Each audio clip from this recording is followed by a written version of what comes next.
স্ক্রিনে খেয়াল করো, এটা হচ্ছে আমাদের রিকার্সিভ ফাংশন ব্যবহার করে প্রোগ্রাম। ঠিক আছে, গুরুত্বপূর্ণ একটা প্রোগ্রাম। আগে আমাদের জানা লাগবে যে রিকার্সিভ ফাংশনটা কি। রিকার্সিভ ফাংশন হচ্ছে এমন ফাংশন যেটা নিজে নিজেরে কল করতে পারে। এটাতে একটা প্রোগ্রাম আছে সি শার্পে, তোমাদের জন্য খুবই গুরুত্বপূর্ণ, পরীক্ষায় আসে বারবার।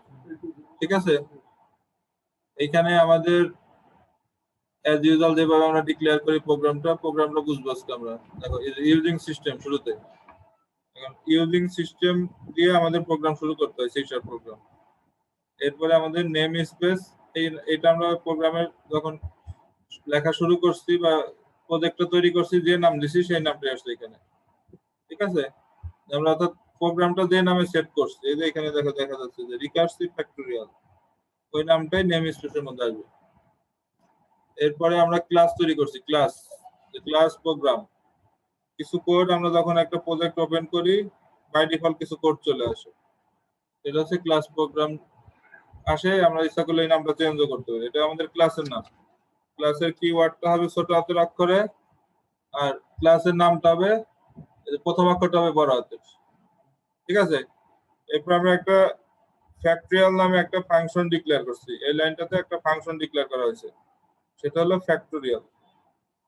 এখন কথা হচ্ছে যে আগে আছে স্ট্যাটিক, আবার এরপরে ইন্টিজার, এগুলা কি, আবার ব্র্যাকেটের মধ্যে আবার ইন্টিজারে, তাই না? এগুলা জানা দরকার আমাদের। এখন এই যে ব্র্যাকেটের মধ্যে যে ইন্টিজারে লেখা, এটা হচ্ছে আমাদের প্যারামিটার লিস্ট এবং প্যারামিটারের টাইপ। অর্থাৎ এখানে আমরা একটা প্যারামিটার বা ভ্যালু পাস করতে পারবো, সেটা টাইপ হবে হচ্ছে ইন্টিজার টাইপ। আর ইন্টিজার টাইপ মানে আমরা জানি যে কি, পূর্ণ সংখ্যা, তাই না?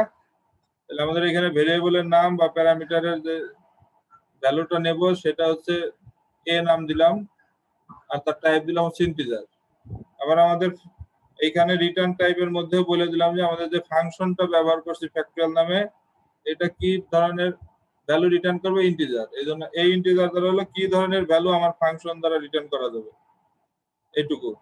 আর এটা হচ্ছে আমাদের যে প্যারামিটার নেব, কয়টা প্যারামিটার নেব, একটা না দুইটা, সেই অনুযায়ী ওইটারে আমরা কি করছি, ডাটা টাইপ দিচ্ছি। এই দেখো এখানে ধরলে দেখা যায় যে প্যারামিটার ইন্টিজারে, ওইখানে তুমি যদি কার্সরটা রাখো এটা শো করে। এটা দেখো, এটা যদি আমরা আবার কার্সর এটা সিলেক্ট করলে যত জায়গা ফ্যাক্টরিয়াল আছে তত জায়গা সিলেক্ট হবে, এমনি ধরলে দেখাবে যে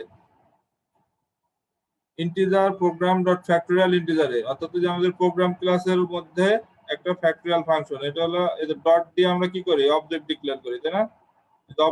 অবজেক্টে কল করা হয়। দেখো এটার উপর ধরলে আবার আলাদা আলাদা ভাবে দেখায় যে কি আসলে এটা। আর স্ট্যাটিকটা কি আমরা জানি না, এক্সেস মডিফায়ার বা এক্সেস স্পেসিফায়ার, তাই না? স্ট্যাটিকে কি হবে, এটা কোনো চেঞ্জ হবে না। যেমন আমরা যে প্রাইভেট পাবলিক প্রোটেক্টেড শিখছিলাম, আর একটা আছে হলো স্ট্যাটিক। এরপরে কি করছি, আমরা প্রথমেই কন্ডিশন দিয়ে দিছি যে ইফ একটা কন্ডিশন আমরা জানি, ইলস আর একটা কন্ডিশন। ইফ এর মধ্যে যে কাজটা সম্পূর্ণ হবে, যদি কোনো কারণে এই কন্ডিশনটা ফলস হয়, তাহলে ইলস এর অংশ যায়, তাই না? আমরা আগে থেকে শিখছি, পাইথনেও শিখছিলাম। তাহলে ইফ এর মধ্যে আমরা কি কন্ডিশন দিলাম, যে এই যে ভ্যালুটা আমরা নিছি এ, এই ভ্যালু প্রথমে ডিক্লেয়ার করলাম যে ভ্যালু সমান সমান হচ্ছে 1, ভ্যালু সমান সমান কি 1। যদি ভ্যালু সমান সমান 1 হয়, ভ্যালু সমান সমান যদি 1 হয়, 0 হয়, ভ্যালু সমান সমান যদি 0 হয়, তাহলে কি হবে, আমাদের রিটার্ন 1। ভ্যালু 0 হলে কি হবে, রিটার্ন 1। অর্থাৎ আমাদের যদি কেউ ফ্যাক্টরিয়ালের মান 0 দেয়, ফ্যাক্টরিয়াল মান কি দেয়, 0 দেয়, তখন আমাদের বলতেছি যে এটা হবে হলো কি 1। আর যদি অন্য কিছু দেয়, তখন হলে এটার ক্যালকুলেশন করবে। ঠিক আছে,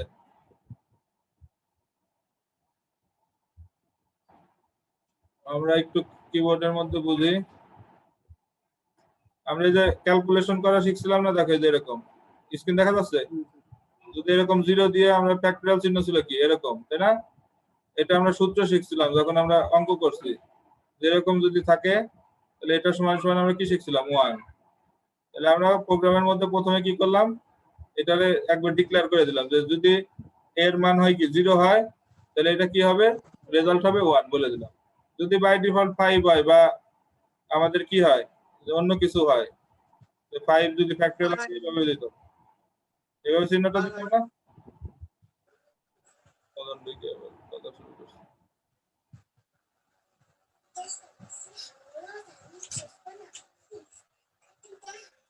শুরু তো না দিলে এইভাবে বাকি তো accept দিলাম, আবার শব্দ করতেছে।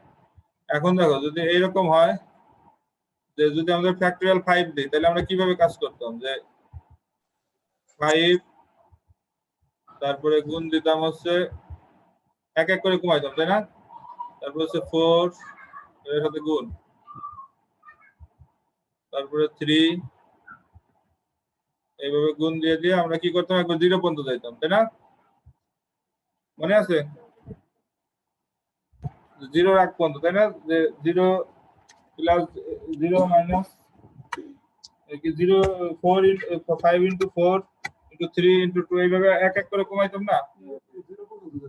হ্যাঁ, 0 আগ পর্যন্ত যাইতাম, 0 পর্যন্ত। এরপরে কি হতো 3, এরপরে হচ্ছে 2, এরপরে হচ্ছে 1।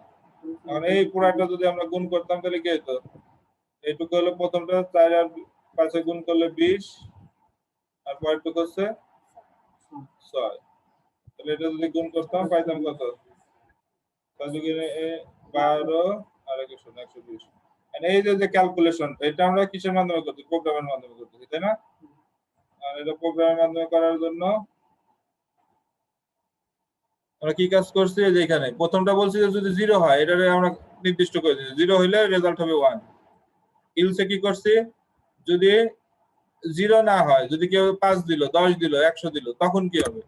তখন কি করছি আমরা, যে দেখো এই যে a, অর্থাৎ a হলো আমাদের যে 5 বা 10, কি হবে ফ্যাক্টরিয়াল a মাইনাস 1, অর্থাৎ ওই যে প্রথমটা গুণ করবে, যে 9 10 এর থেকে একবার দিলে কত হবে, 9। তাহলে 9 ফ্যাক্টরিয়াল 9 গুণ হবে কত, 10, তাই না? এই ফ্যাক্টরিয়ালটা দেখো, ফ্যাক্টরিয়ালটা কি করছি, এই যে বারবার এদিকে চেঞ্জ করেছি না, তাহলে পরের বার আবার কি হবে, ওই যে ওইটা কমবে ফ্যাক্টরিয়াল, অর্থাৎ এই অংশটা, এই যে ফাংশনটা দেখো, এই নাম আর এই নাম সেম না, অর্থাৎ এই এই এই পুরো অংশে যে কাজ করবে এখানে এসে বারবার ওই কাজ করতে হবে। অর্থাৎ যে আমরা এখানে যে নিলাম স্ক্রিনের মধ্যে, আমাদের কি ছিল, এই যে হোয়াইট বোর্ডের মধ্যে এরকম ছিল না আমাদের, এই যে বারবার কমতেছে, প্রথমে আসছে 5, তারপর 4, তারপর 3, তারপর হচ্ছে 2, তারপর 1, এটা কেমন হয়েছে, আমরা কি করছি, a গুণ দিয়ে আবার ফ্যাক্টরিয়াল রাখছি, অর্থাৎ a মাইনাস 1 তারে বলতেছি কি ফ্যাক্টরিয়াল, এরকম আর কি। মানে এই ফ্যাক্টরিয়ালের মধ্যে কি হয়েছে, এই কাজটা বারবার তো হয়েছে, যে প্রথমে 5 হয়েছে, তারপর 4 হয়েছে, তারপর 2 হয়েছে, এভাবে ঘুরতেছে না? আর এই কাজটাই আমাদের প্রোগ্রামের মধ্যে করছি আমরা, অর্থাৎ এই ফাংশনটাই আবার কল করে দিচ্ছি, যে আমরা বলছি কি শুরুতে, যে রিকার্সিভ ফাংশনের কাজ হচ্ছে ফাংশন নিজে নিজেরে কল করে, অর্থাৎ এই ফ্যাক্টরিয়াল মানটারেও বারবার কল করা শুরু করছে। প্রথমবার যদি এখানে আমরা 10 দিই, প্রথমবার 10 গুণ 9 আসবে ফ্যাক্টরিয়াল 9, আবার ওইটা ঘুরে আসবে কি আবার, যে 8, আবার 7, আবার 6, এভাবে ঘুরতে ঘুরতে ঘুরতে ঘুরতে শেষ হতো। এখানে তো ফল লুপ না, মানে ও যে কাজ করব নিজে নিজেরে কল করে কাজটা শেষ করবে, লুপের দরকার নেই, লুপের কাজও নিজেই করে নিতেছে। এরপরে আমাদের হলো এটা হলো কন্ট্রোলার। আমরা বলি না যে মেন ফাংশনের কাজ কি, যে পুরা প্রোগ্রাম বা পুরা ফাংশন গুলারে ও কন্ট্রোল করে, আমাদের রিমোটের মতো। আমরা রিমোট দিয়ে কি করি, পুরা জিনিসটা যদি এসি হয় এসি কন্ট্রোল করি, তাই না? এখন দেখা যায় যে ডিজিটাল যুগে অনেক কিছুই কন্ট্রোল করা যায়, অর্থাৎ এক খেলার চ্যানেল থেকে অন্য চ্যানেলে যায়, অন্য চ্যানেল থেকে অন্য চ্যানেল, অর্থাৎ আমাদের প্রোগ্রামটা কন্ট্রোল করার জন্য এই দেখো এটুকু হলো আমাদের মেন, দেখছো?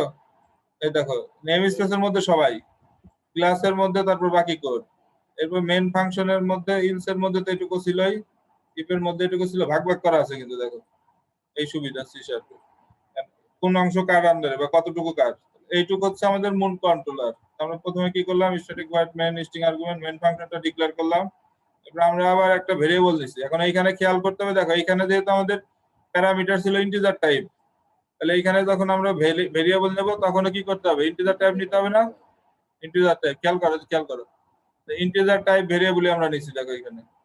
এরপরে কি বললাম, যে আমরা একটা লাইন শো করলাম, যে কনসোল ডট রাইট লাইন, যে ইন্টার এ নাম্বার, আমরা একটা মেসেজ বলতেছি যে ইউজারে একটা নাম্বার তুমি দাও, কিবোর্ড থেকে দাও একটা নাম্বার, সেই জন্য বলতেছি যে ইন্টার এ নাম্বার।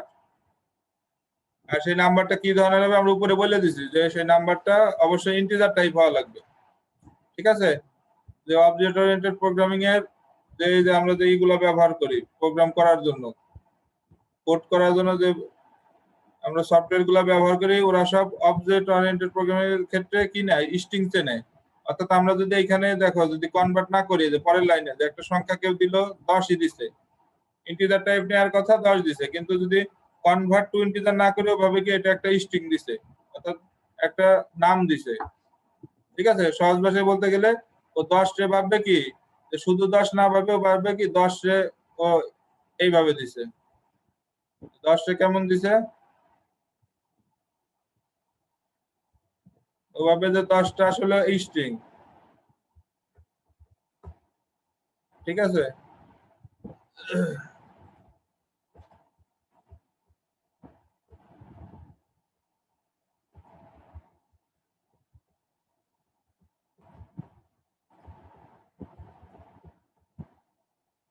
আমরা যে স্ট্রিং ডিক্লেয়ার করি না, কিভাবে ডিক্লেয়ার করি, এরকম এটা হলো 10, এটা হলো আমাদের একটা ইন্টিজার সংখ্যা, কিন্তু যখন আমরা কনভার্ট না করবো ভাবে কি যে স্ট্রিং, অর্থাৎ এইভাবে ডাবল কোটেশনের মধ্যে আছে। অর্থাৎ আমরা যখন নাম লিখি কি করি, ডাবল কোটেশনের মধ্যে দিই না, লিখলাম যে স্যার, এটা কি করি যে ডাবল কোটেশনের মধ্যে দিয়ে ডিক্লেয়ার করি। এখন যদি আমরা অবজেক্ট ওরিয়েন্টেড প্রোগ্রামিং এর ক্ষেত্রে যদি খালি 10 লিখি, কনভার্ট না করি, ওভাবে যে এটাও একটা স্ট্রিং, এটাও যা এইটাও তো, আমরা এমনি বাইরের দৃষ্টি থেকে বুঝতেছি কি এটা একটা পূর্ণ সংখ্যা ইন্টিজার টাইপ, কিন্তু আমাদের যে সফটওয়্যার আছে যেখানে আমরা কোড করি, অর্থাৎ কম্পাইলার, ওরা ভাববে যে না এটাও একটা স্ট্রিং। এজন্য দেখে যে এখানে কি করছে যে এইভাবে কনভার্ট করে নিতে হবে, কনভার্ট টু ইন্টিজার, না হইলে ও স্ট্রিং ভাবে ও রেজাল্ট দিবে আবল তাবল। আর আমাদের কিবোর্ড থেকে ইনপুট নেওয়ার জন্য এইটুকু লিখতে হয় যে কনসোল ডট রিড লাইন। এখন কি করছি আমরা, এই যে এইখানে একটা নাম্বার নামে একটা ভেরিয়েবলের মধ্যে এই সংখ্যাটা রাখছি আমরা, কেউ 10 দিল, কেউ 2 দিল, কেউ 5 দিল, অর্থাৎ একের বেশি, 0-র বেশি যে দিবে সেটাই ক্যালকুলেশন হবে। এরপরে কি করছে যে এই যে নাম্বারটা, অর্থাৎ এই যে n1 যে ভেরিয়েবলটা রাখছিলাম, এটার মধ্যে আমাদের এই যে ফ্যাক্টোরিয়াল যে ফাংশন ছিল আর এই যে নাম্বার নিছে, অর্থাৎ এখানে ফ্যাক্টোরিয়ালের মধ্যে ধরো যে 5 দিছে বা 10 দিছে, এখানে এই 10টা আসবে, আর এইটা হলো ফাংশনে কল করা হলো, এইটা কি করবে এইখান থেকে চলে যাবে যে এই জায়গা ফ্যাক্টোরিয়ালের মধ্যে চলে যাবে, তাই এখানে পুরো কোডটারে চেক করে ক্যালকুলেশন করে তারপরে আবার কি করবে এই মেন ফাংশনের কাছে আসবে। কিন্তু অর্থাৎ যখনই ও ফ্যাক্টোরিয়াল n পাইছে আর নাম্বার পাইছে হলো 10, এই 10 কার সাথে মিলাবে, এই যে এখানে পাঠাই দিবে। এটা কি ছিল আমাদের ইন্টিজারে ছিল না প্যারামিটার, এই 10 বা 5 যেটা পাইছে এই প্যারামিটার আকারে এইখানে পাঠাই দিবে। এবং ফ্যাক্টোরিয়াল ফাংশন, অর্থাৎ এইখানে পর্যন্ত প্রোগ্রাম যখন রান করব প্রথমে দেখবো যে এইখানে আসে, তারপরে এই লাইনে আসবে, তারপরে এই লাইনে আসবে, তারপরে এই লাইনে এসে একটা সংখ্যা নিয়ে যখন এই লাইনটা পাবে ও আর নিচে যাবে না, ও কি করবে কোথায় ফ্যাক্টোরিয়াল ফাংশনটা আছে খুঁজতে খুঁজতে এইখানে চলে আসবে, এখানে এসে থামবে, এর মান দিবে হলো 10, কারণ এইখানে এসে মিলাবে 10 কি 0 হচ্ছে বড়, দেখলো বড়, তাহলে লাভ দিয়ে রিটার্নে না যায় ইলসে আসবে, ইলসে এসে এখানে এসে ক্যালকুলেশন শুরু করবে যে 10, তারপর ফ্যাক্টোরিয়াল 10 - 1 9 হলো, আবার ঘুরবে, ঘুরে আবার এখানে যায় আবার এই ফ্যাক্টোরিয়াল মান কমাবে, কমাইতে কমাইতে যখন একবারে ক্যালকুলেশন শেষ, তারপরে লাভ দিয়ে আসবে এই লাইনে, এই লাইনে এসে আমাদের রেজাল্ট দিবে।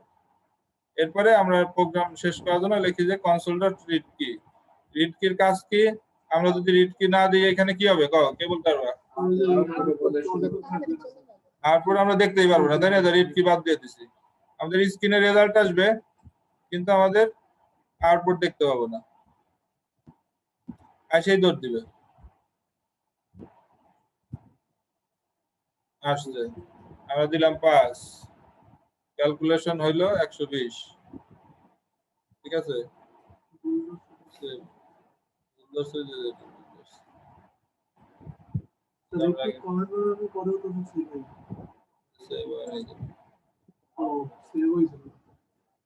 খেয়াল করো যে আমাদের যদি এটারে কম্পাইল করে দেখতে চাই, অর্থাৎ ডিবাগ মোডে দেখতে চাই যে প্রোগ্রাম কোথা থেকে কোথায় যায়, কোথা থেকে কোথায় যায়, সেটা করতে চাইলে আমরা কিভাবে দেখবো, তাহলে রিড কি হলো আমাদের স্ক্রিনে ধরে রাখে, এটা আমরা জানিয়ে রাখি, আর এইখানে এই যে 0 1 এগুলো হচ্ছে প্লেস হোল্ডার হিসেবে কাজ করছে, আমরা প্রোগ্রামটাকে ডিবাগ করে দেখি, তাহলে বুঝবো।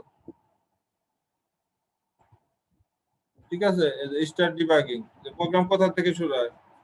প্রথমে চাইলো যে তিনটার এ নাম্বার চাইছে মেন ফাংশন থেকে আসে, আমরা নাম্বার দিলাম 10, তো ক্যালকুলেশন করে দেখাই দিল। ঠিক আছে, 10 দিলে দেখে কত বড় হয়।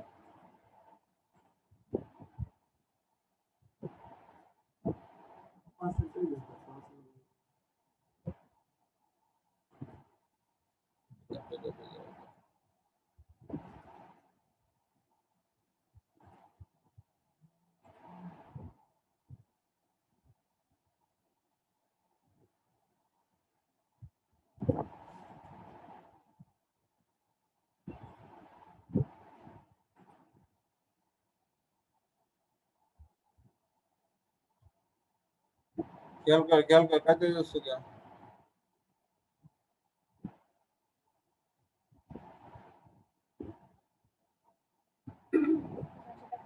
বাইরে বাইরে, এদিকে যাও।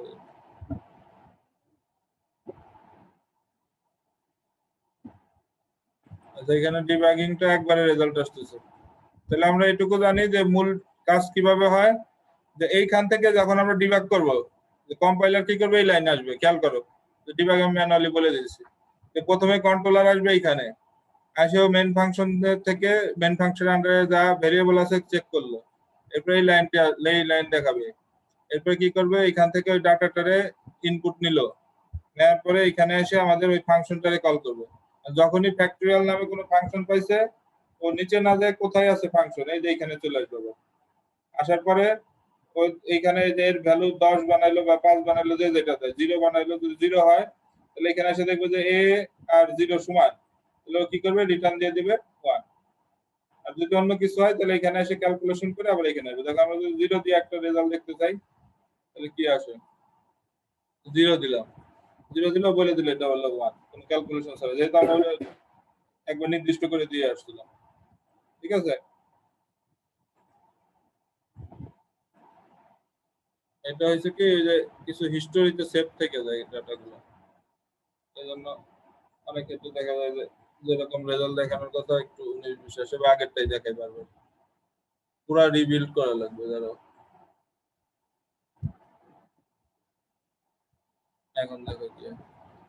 ওই যে শুধু বিল দিলে কি হয়, আগে যেটারে আমরা করছি না ওইটারই আউটপুট দেখে, আর রিবিল দিলে আবার নতুন করে কাজ করে।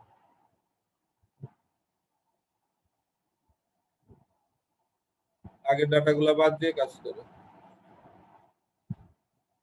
অর্থাৎ কোনো ইরর থাকলে ও আবার জিজ্ঞেস করে যে রিবিল্ড করবে নাকি আগেরটাই থেকে যাবে।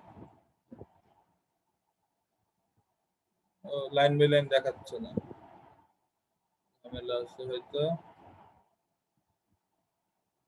এই হলো কাহিনী, বন্ধ করি নাকি?